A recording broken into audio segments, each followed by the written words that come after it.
Mapapa-walkout si Coach Chot Reyes sa laban. Hindi na normal yung pagtantrums ni Poy Eram kahit head coach papatulan mga idol. Mamaw si RHJ nag-ala Stephen Curry sa dalawang big man na sina Japet Aguilar at Troy Rosario. Nadakdakan pa ni Ronde ang Gene Kings. Supalpal ang inabot ni Kelly Williams kay Jamie Malonzo. Pinalipad naman ni Maverick Ahanmisi si Glenn Cabontin. Game 5 ng PBA Finals sa tabla na mga idol ang serye. Crucial game pa rin to mga idol dahil kung sino ang mananalo sa laban na ito magkakaroon ng advantage sa do or die para sa Game 6. Pero bagong laban ipag-usapan muna natin at mabilis ang update para sa injury ni Justin Brownlee.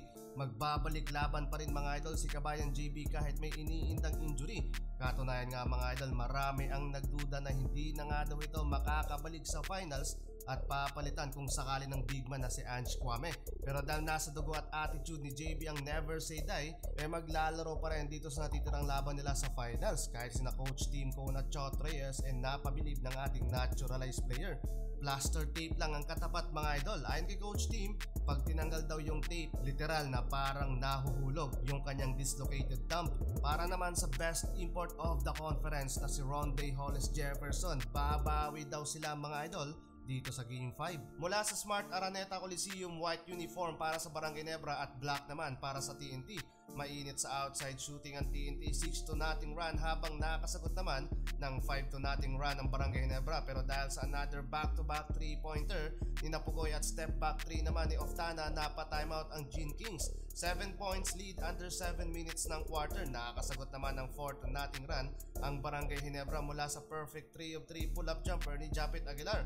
Pero nagtapos ang first quarter na hawak ng TNT ang momentum sa laban, 17-24 sa first quarter. Halfway ng second quarter, nakapag-huge run mga idol ang Barangay Nebra para maitikit ang tala sa scoring.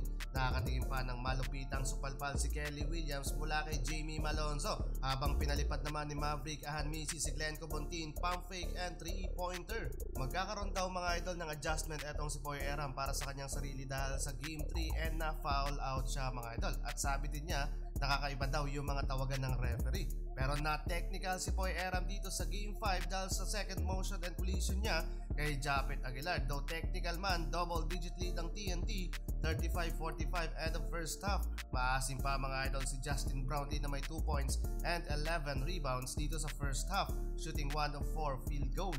Habang si Ronde Hollis Jefferson naman mga idol lang nagbubuhat sa TNT na may 11 points and 7 rebounds. Mukhang iniinda na ata mga idol ni Justin Brownlee ang injury sa kanyang kamay, pero pagpasok ng second half, biglang nag-wild ang crowd sa ginawang big run ng Gene Kings.